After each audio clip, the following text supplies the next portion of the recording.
നമ്മുടെ കേരളത്തിൻ്റെ പ്രകൃതി ദുരന്തങ്ങളിൽ നമ്മുടെ മനസാക്ഷിയെ പിടിച്ചുലച്ച, കേരളത്തിൻ്റെ മനസാക്ഷിയെ മുഴുവൻ ഞെട്ടിച്ച ഏറ്റവും വലിയ അപകടമാണ് വയനാട്ടിലെ കഴിഞ്ഞ തവണയുണ്ടായ ആ ഉരുൾപൊട്ടൽ. ചൂരൽമലയിലെ ആ വലിയ ഉരുൾപൊട്ടലിൻ്റെ പ്രകമ്പനം അല്ലെങ്കിൽ അതിൻ്റെ ബാക്കി പത്രവുമായി ജീവിക്കുന്ന നിരവധി ആളുകൾ ഇപ്പോഴും നമുക്ക് ചുറ്റുമുണ്ട്.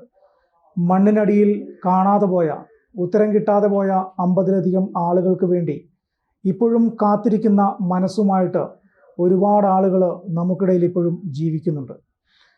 അവരുടെ ആ വലിയ അപകടം നടന്ന് സർവ്വതും നഷ്ടപ്പെട്ടു നിന്ന സമയത്ത് ആശ്വാസവാക്കുകളും കൈത്താങ്ങുമായി നിരവധി ആളുകൾ, മലയാളികളും മലയാളികളല്ലാത്തവരുമൊക്കെ ആ സമയത്ത് വയനാടിനോട് ചേർന്ന് നിന്നു.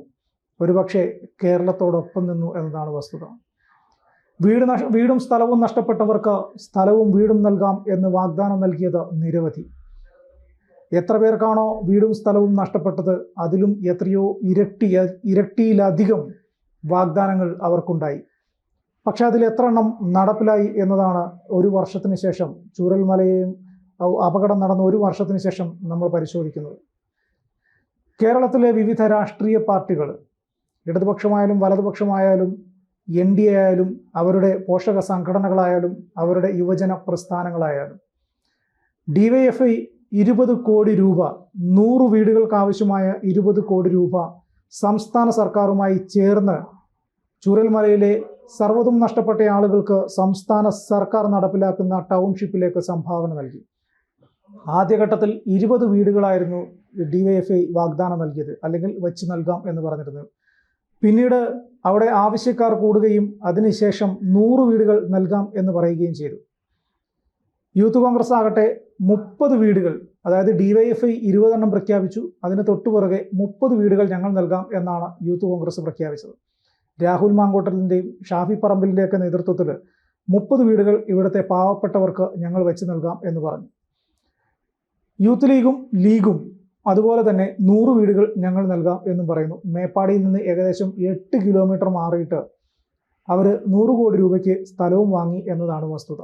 പക്ഷേ ആ സ്ഥലത്തിന് എന്തൊക്കെയോ ലീഗൽ പ്രശ്നങ്ങൾ കാരണം, നിയമപ്രശ്നങ്ങൾ കാരണം അവിടെ വീട് നിർമ്മിക്കാനുള്ള സാഹചര്യം ഇല്ല എന്നതാണ് ഇപ്പോഴത്തെ വസ്തുത. മറ്റൊരു പ്രധാനപ്പെട്ട ഒരു കാര്യം, യൂത്ത് ലീഗ് അവിടെ വാങ്ങിയ സ്ഥലം 60,000 രൂപ സെൻറ്റിന് വിലയുള്ള സ്ഥലം വാങ്ങിയത് 1,20,000 രൂപ സെൻറ്റിന് കൊടുത്തുകൊണ്ടാണ്.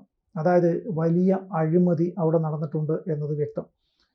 ചുരുക്കി പറഞ്ഞു കഴിഞ്ഞാൽ, അവിടെ വീട് നൽകാം എന്ന് പറഞ്ഞ വിവിധ സംഘടനകൾ അവിടെയുള്ള പാവപ്പെട്ട ആളുകളെ പറ്റിച്ചു എന്നതാണ് വസ്തുത. സർക്കാരിൻ്റെ ടൗൺഷിപ്പിൽ വീട് വേണ്ട ആളുകൾക്ക് അപേക്ഷ നൽകേണ്ട സമയവും കാലാവധിയൊക്കെ ഒരുപാട് നേരത്തെ തന്നെ അവസാനിച്ചു.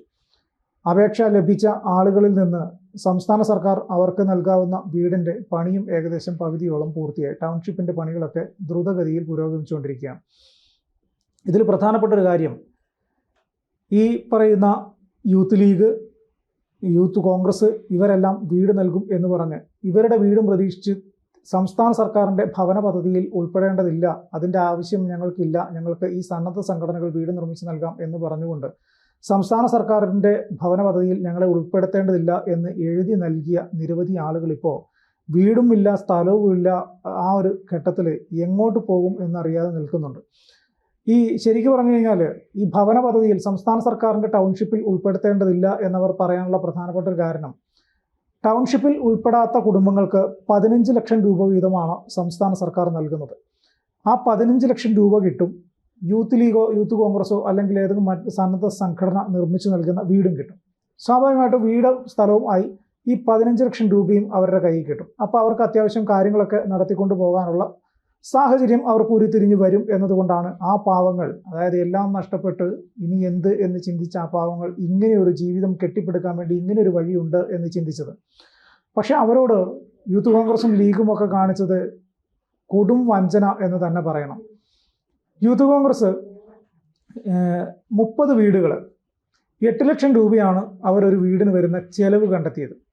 8 ലക്ഷം രൂപ വെച്ചിട്ട് 30 വീടുകൾക്ക് 240 ലക്ഷം, അതായത് 2,40,00,000 രൂപയാണ് അവർ ബഡ്ജറ്റ് ഇട്ടത്. 2,40,00,000 രൂപ ബഡ്ജറ്റ് ഇട്ടെടുത്ത് യൂത്ത് കോൺഗ്രസ് തീരുമാനിച്ചത് ഓരോ മണ്ഡലം കമ്മിറ്റികൾക്കും 2 ലക്ഷം മുതൽ 2.5 ലക്ഷം രൂപ വരെ ടാർഗറ്റ് ഇട്ടിട്ട് അവരോട് പിരിക്കാനാണ് പറഞ്ഞിരിക്കുന്നത്. ഈ 2-2.5 പിരിച്ചു കഴിഞ്ഞാൽ ഏകദേശം 3.5 കോടിയോളം രൂപ യൂത്ത് കോൺഗ്രസിൻ്റെ അക്കൗണ്ടിലേക്ക് വരണം. അതായത് 2,40,00,000 രൂപ ചിലവ് വരുന്നിടത്ത് 3.5 കോടി രൂപ. അപ്പോൾ ഈ ഒരു ഇടപാടിൽ യൂത്ത് കോൺഗ്രസിൻ്റെ ലാഭം 1,10,00,000 രൂപ. പക്ഷേ സംഭവിച്ചത് എന്താണ്? ഇതുവരെ 80 ലക്ഷം രൂപ മാത്രമാണ് അക്കൗണ്ടിൽ വന്നത് എന്നാണ് യൂത്ത് കോൺഗ്രസിൻ്റെ സംസ്ഥാന പ്രസിഡന്റായിട്ടുള്ള രാഹുൽ മാങ്കൂട്ടം പറഞ്ഞിരിക്കുന്നത്. നാട്ടിൽ പിരിവ് നടന്നിട്ടുണ്ടോ? നടന്നിട്ടുണ്ട്. യൂത്ത് കോൺഗ്രസിനെ സംബന്ധിച്ചിടത്തോളം മണ്ഡലം കമ്മിറ്റികൾക്ക് കൊടുത്ത ടാർഗറ്റ് വാർഡുകൾക്ക് വിഭജിച്ച് നൽകുകയാണെങ്കിൽ ഒരു വാർഡിന് വെറും 1017 രൂപ മാത്രം പിരിച്ചാൽ മതി. ഈ 1017 രൂപ പിരിക്കാൻ കഴിവില്ലാത്ത ഒരു വാർഡ് കമ്മിറ്റിയാണ് യൂത്ത് കോൺഗ്രസിൻ്റെ നിലവിലുള്ളത് എങ്കിൽ അത് പിരിച്ചു വിടുന്നതായിരിക്കും നല്ലത്. കാരണം ജനങ്ങളുടെ ഇടയിൽ അത്ര പോലും അവർക്ക് മതിപ്പില്ലാത്തത് കൊണ്ടാണ് ഒരു വാർഡ് കമ്മിറ്റിക്ക് ഈ പറഞ്ഞതുപോലെ 1017 രൂപ പോലും പിരിച്ചുണ്ടാക്കാൻ പറ്റാത്ത സാഹചര്യം വന്നത്. സ്വാഭാവികമായിട്ടും നാട്ടിൽ യൂത്ത് കോൺഗ്രസിൻ്റെ വക പിരിവ് നടന്നിട്ടുണ്ട്. ഈ പിരിച്ച തുക എവിടെ പോയി എന്നതിനെക്കുറിച്ച് ആർക്കും ഒരു ധാരണയില്ല എന്നതാണ് പറയുന്നത്. എവിടെ പോയി എന്ന് വെച്ച് കഴിഞ്ഞാൽ ഏതാനും ചില നേതാക്കന്മാരുടെ പോക്കറ്റിലേക്ക് പോയി എന്നതാണ് വസ്തുത.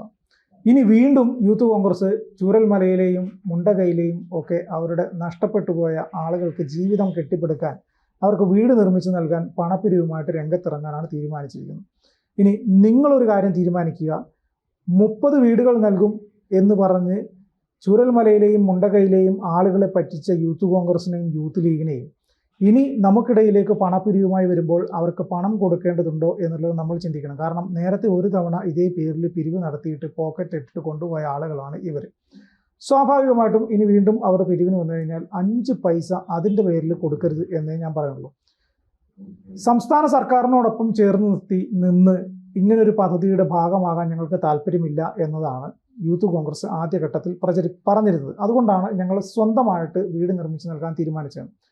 ഇനി ഇങ്ങനെ മുണ്ടകയിലെയും ചൂരൽമലയിലെയും ആളുകളെ ഇവർ പറ്റിച്ചു എന്ന് മനസ്സിലാക്കിയ ഘട്ടത്തിൽ മാധ്യമങ്ങൾ ഷാഫി പറമ്പിൽ MLA ബൈറ്റ് എടുത്തപ്പോൾ ഷാഫി പറമ്പിൽ പറഞ്ഞ സർക്കാർ സ്ഥലം നിന്നില്ല, അതുകൊണ്ട് വീട് വെച്ച് നൽകാൻ സാധിച്ചില്ലെന്ന്. എന്ത് ശുദ്ധ മണ്ടത്തരാണ്, അല്ലെങ്കിൽ എന്ത് തോന്നിവാസമാണ് ഷാഫി പറമ്പിൽ പറയുന്നത്? സർക്കാർ സ്ഥലം കൊടുത്തിട്ടാണോ ഇവർ വീട് നിർമ്മിക്കാം എന്ന് പറഞ്ഞത്? അല്ലെങ്കിൽ ഇവർ ആദ്യഘട്ടത്തിൽ സർക്കാർ സ്ഥലം തന്നാൽ ഞങ്ങൾ വീട് നിർമ്മിക്കാം എന്നാണ് പറഞ്ഞത്? അല്ല, സർക്കാർ പോലും മറ്റ് പലരുടെ കയ്യിൽ നിന്നും പണം കൊടുത്തിട്ടാണ് ഈ സ്ഥലം വാങ്ങിച്ചിട്ടുള്ളത്. സർക്കാരിന് അവിടെ സ്ഥലമൊന്നുമില്ല, വീട് നിർമ്മിക്കാൻ പറ്റുന്ന സ്ഥലമില്ല. സർക്കാർ മറ്റ് പല ആളുകളുടെ കയ്യിൽ നിന്നും പണം കൊടുത്ത് അവർ പറയുന്ന പൈസ കൊടുത്തിട്ടാണ് ഈ സ്ഥലം വാങ്ങിച്ചിരിക്കുന്നത്. അതുകൊണ്ട് തന്നെ ഈ സ്ഥലം വാങ്ങിക്കാനുള്ള പൈസയും കൂടെ സർക്കാരിന് ഈ പറഞ്ഞ സന്നദ്ധ സംഘടനകൾ നൽകിയതും അല്ലാത്തതുമായിട്ടുള്ള പിരിവിൽ മുഖ്യമന്ത്രിയുടെ ഫണ്ടിൽ നിന്ന് എടുത്ത് കൊടുക്കേണ്ടി വന്നിട്ടുണ്ടാകും. അങ്ങനെ അവർ വീട് നിർമ്മിക്കാൻ വേണ്ടി ആ രീതിയിൽ പോകുമ്പോൾ യൂത്ത് കോൺഗ്രസ് പറയുന്ന ന്യായം സർക്കാർ തന്നില്ല അതുകൊണ്ട്. പക്ഷേ സത്യം പറഞ്ഞു കഴിഞ്ഞാൽ ഈ യൂത്ത് കോൺഗ്രസ് പിരിച്ച പൈസ മുഴുവൻ അവർ അമുക്കി എന്നുള്ളതാണ് വസ്തുത. അതുകൊണ്ടാണല്ലോ 5 മണ്ഡലം കമ്മിറ്റി പ്രസിഡന്റുമാർക്കെതിരെ യൂത്ത് കോൺഗ്രസ് നടപടിയെടുക്കേണ്ടി വന്നത്.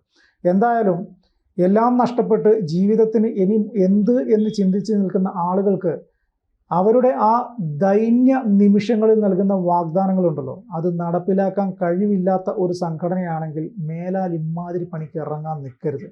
യൂത്ത് കോൺഗ്രസിൻ്റെ സംസ്ഥാന പ്രസിഡന്റ് രാഹുൽ മാങ്കൂട്ടം അറിഞ്ഞിരിക്കാൻ വേണ്ടി പറയുകയാണ്, ചാനലിൽ പോയിരുന്ന് 4 ആളിത് കേൾക്കും എന്ന് കരുതിയിട്ട് വലിയ വീരവാദങ്ങൾ അടിക്കലല്ല ഒരു നേതാവിന് വേണ്ട ഗുണം. അത് നമ്മൾ പറയുന്ന വാക്കുകൾ അല്ലെങ്കിൽ വാഗ്ദാനങ്ങൾ കൃത്യസമയത്തിനുള്ളിൽ നടത്തി കാണിച്ചുകൊണ്ട് നമുക്ക് ചുറ്റുമുള്ള ആളുകളെ നമ്മോട് ചേർത്ത് നിർത്തുന്നിടത്താണ് നീയൊക്കെ ഒരു നേതാവായി മാറുന്നത്. അല്ലാത്ത പക്ഷം നീയൊക്കെ വെറും വാഗ്ദാനങ്ങൾ മാത്രം നൽകുന്ന വെറും ഒരു നേതാവിൻ്റെ യാതൊരു ഗുണങ്ങളും ഇല്ലാത്ത ഒരു മനുഷ്യനായിട്ട് മാത്രമേ രാഹുൽ മാങ്കൂട്ടത്തിനെയൊക്കെ കണക്കിലാക്കാൻ പറ്റൂ.